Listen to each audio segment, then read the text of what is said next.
حضرت عائشہ رضی اللہ تعالیٰ عنہ فرماتی کہ رسول اللہ صلی اللہ علیہ وسلم صرف متقی آدمی سے محبت کیا کرتے تھے۔ یہ اعزاز کی بات ہے کہ جو متقی ہے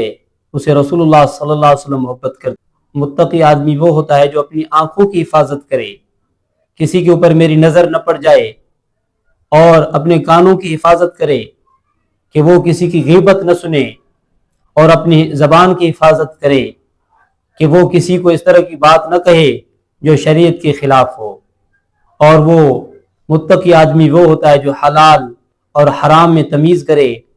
اور اس میں احتیاط کرے، اور متقی آدمی وہ ہوتا ہے جو اللہ کی عبادت کرے اور اللہ کو خوش کرنے کے لیے رات دن لگا دے۔ اور متقی آدمی وہ ہوتا ہے جو اللہ کو راضی کرنے کے لیے، متقی کا مقصد صرف یہ نہیں ہے کہ وہ عبادت کرے، نماز پڑھے، روزے رکھے اور حج کرے اور بد نظری سے بچے، بے حیائی کے کاموں سے بچے اور اپنی زبان کی حفاظت کرے